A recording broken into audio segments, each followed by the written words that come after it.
What is going on, guys, and welcome back to Touchdowns to Home Runs. My name is Bernie. Thank you for joining us today on the Touchdowns to Home Runs show. Hope that your day is going absolutely fantastic.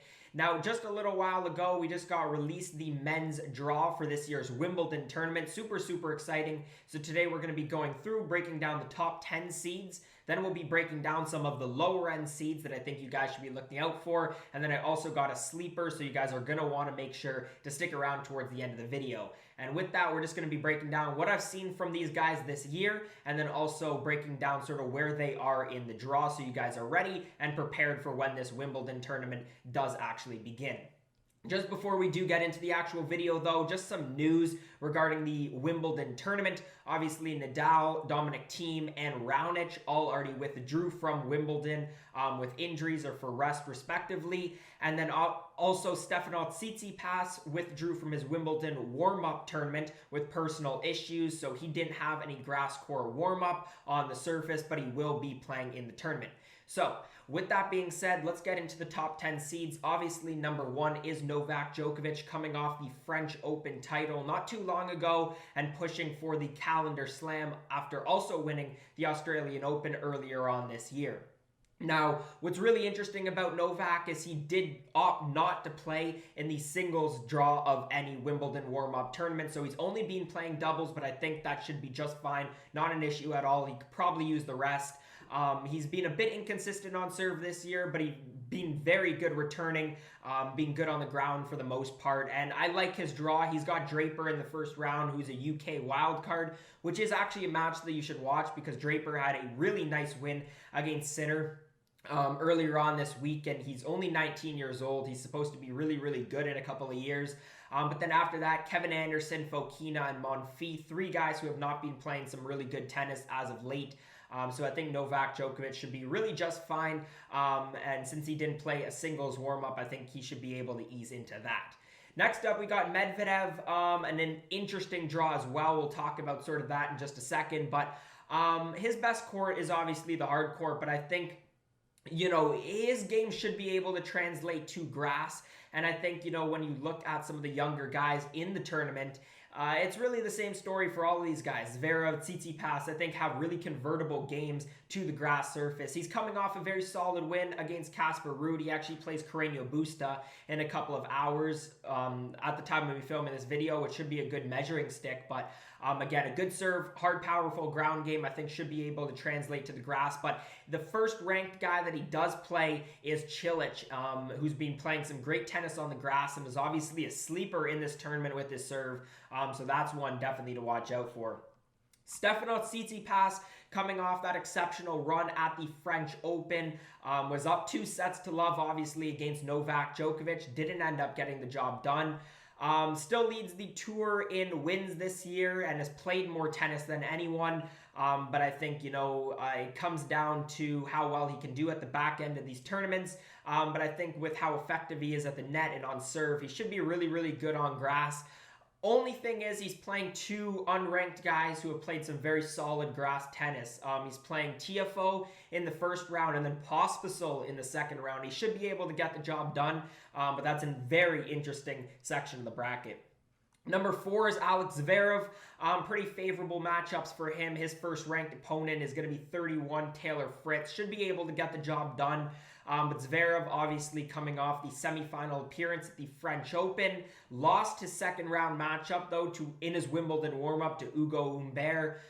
Grass is not his best surface at all, but again, I want to see Zverev find some consistency. He does have a pretty solid serve. He is one of the more athletic guys on tour. I think he should be able to perform well in this tournament.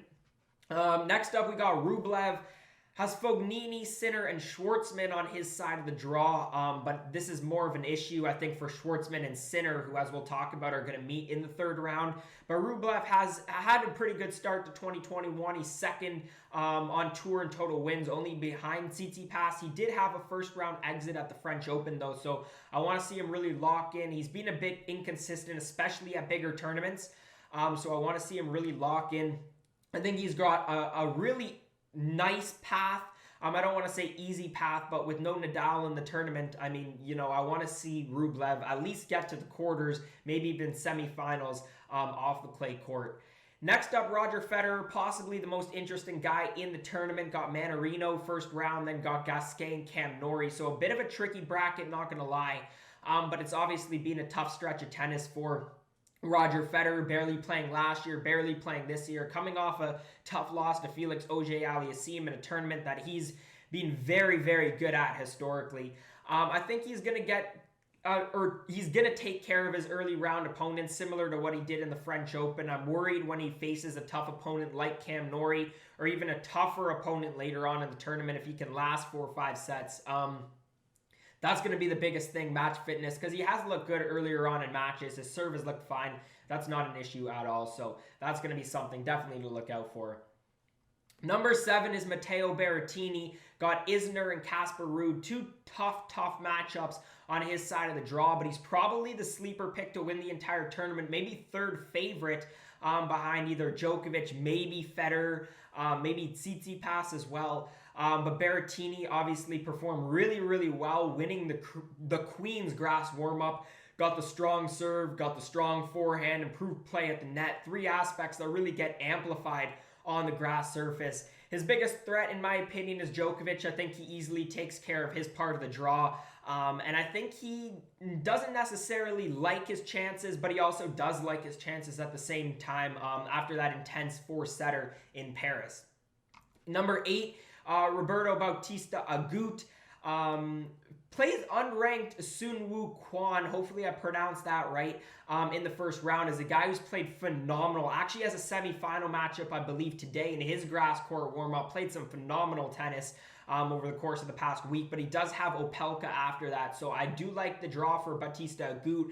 Had a fairly strong campaign so far this year, but has not performed well against top 10 opponents. Has a decent record. He does have a good forehand, is fairly mobile, so maybe translatable to the grass court, but has struggled at times on serve, which is a huge issue. He's got to find some consistency.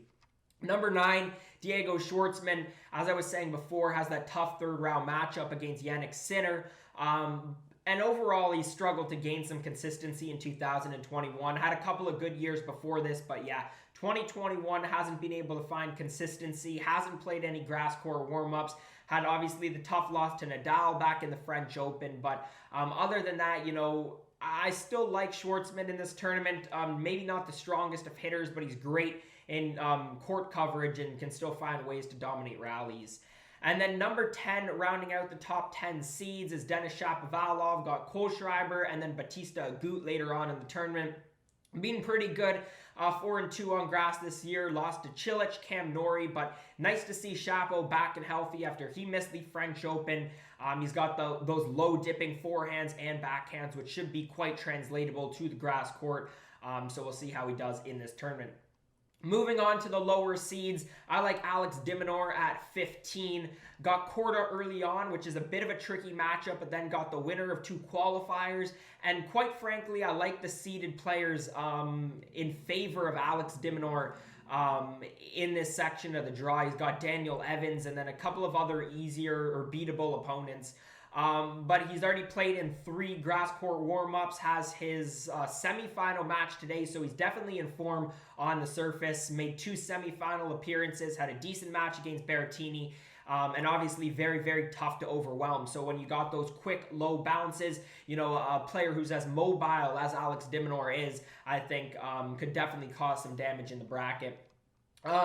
Next up, Felix Auger-Aliassime and Ugo Humbert at 16 and 21 respectively. I put both of these guys down as sleepers when I was making my preparation notes, and then I woke up this morning and found out that unfortunately they're going to be playing in the 3rd round. But in terms of Felix Auger-Aliassime, put together some great weeks, had a win and a loss against Humbert actually, and a 250 finals loss to Cilic. So has played very well actually, being a tad inconsistent, inability to come up with some clutch break points, but overall looked good on serve, being able to dominate rallies on the ground. Ugo Humbert has obviously been equally as impressive on grass. He won a tournament last week with a really nice win against Rublev, I'm pretty sure it was in the finals. But he's got a really similar style to Baratini with that big serve and the way that he's sort of favored on the grass surface. But it's really interesting because these guys have played literally 2 times in the past 2 weeks, so a lot of history there. These guys know each other, so let's see these guys go in a bit of a longer match. I think we're in for an absolute treat. And then at 32, I like Cilic. Got the 3rd round matchup against Medvedev, but he, as I was mentioning before, has been really good on grass so far.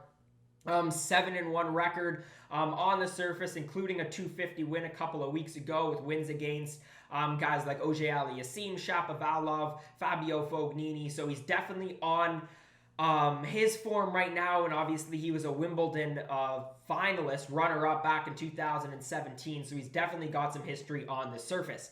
And then the last guy that we're going to be covering today, I said we had a sleeper, which is going to be the unranked Tiafoe. Now, unfortunately, he played Tsitsipas in the 1st round, but I think this is definitely the match to watch of the 1st round. He's a guy who's seen quite a bit of success on grass so far. Record of 7-2 on the surface. He won a challenger a couple of weeks ago. He had a couple hiccups in his latest grass court warm-up, but he's a guy who could definitely do some damage here. I'm especially taking into consideration that Tsitsipas didn't play the grass warm-up. Now, Tsitsipas has played a ton of tennis this year. He's definitely in form. I expect him to win this match, but there's a lot here pointing to that this might be a very, very interesting early round matchup. But anyways, guys, if you did make it to this point in the video, I want to hear your thoughts, comments, predictions, anything to do with this bracket and this draw down in the comment section below.